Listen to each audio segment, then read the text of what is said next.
C'est une institution qui montre le pouvoir de nos traditions. Historiquement, l'émir gouverne et a le pouvoir exécutif dans les affaires de l'État. Avec le colonialisme et l'indépendance, les gouvernements des régions du Nord ont été transférés légalement et constitutionnellement à des officiels élus. Mais la majorité des gens considèrent encore l'émir comme une incarnation de leur culture, de leur histoire et de leur tradition. Le mandat d'un émir ne s'arrête pas à 4 ans. L'institution est durable et assure une continuité, ce qui lui donne de l'autorité sur les questions civiles, religieuses, mais aussi pour assurer la paix entre les communautés, pour faire le lien entre les services du gouvernement et la population, l'éducation, mais aussi pour arbitrer des affaires de terres agricoles, de mariage.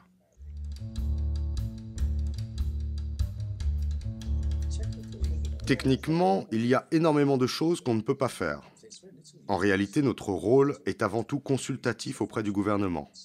Nous leur transmettons ce que nous pensons de certaines situations et nous leur indiquons ce qui nous semble bon de faire dans l'intérêt des populations. Bien sûr, nous n'avons pas le pouvoir légal d'arrêter une personne, mais nous pouvons attirer l'attention de la justice en cas d'atteinte à la loi. L'émir est au centre d'un grand réseau. Il est en lien avec les chefs de district, les chefs de village. Ce qui fait que le réseau d'information est bien plus large que ce que le gouvernement peut mettre en place. Les informations remontent de bas en haut. Et sur les questions de sécurité, ça nous permet d'y répondre très vite.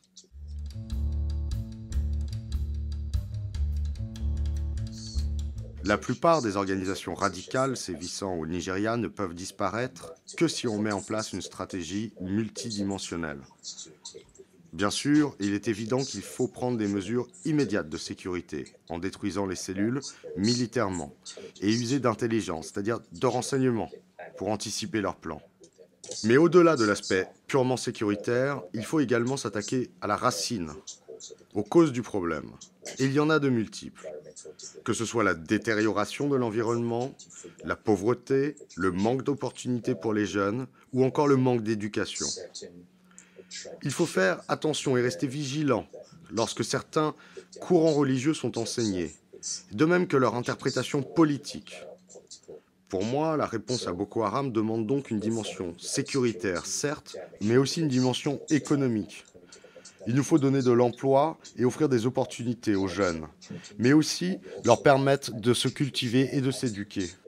Il faut s'interroger sur les raisons qui ont poussé les gens à revendiquer leur appartenance à des groupes islamistes, djihadistes, et à mener des actions qui n'ont rien à voir, ni avec nos traditions intellectuelles, ni avec nos traditions spirituelles. C'est, en quelque sorte, et peut-être une expression de rébellion contre le système.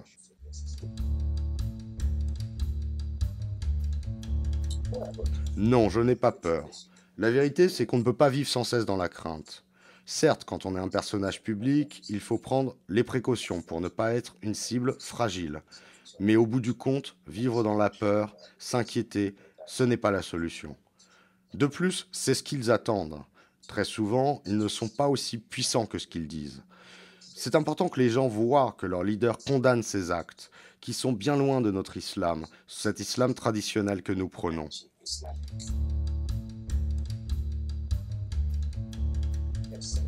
Oui, bien sûr, certains investissent en Afghanistan, d'autres en Syrie. Kano est la seconde plus grande ville d'un pays avec une très importante population. Elle a toujours été un des principaux centres de commerce, et elle l'est toujours. Kano a été une des plus grandes et plus riches villes en Afrique subsaharienne pendant la période précoloniale.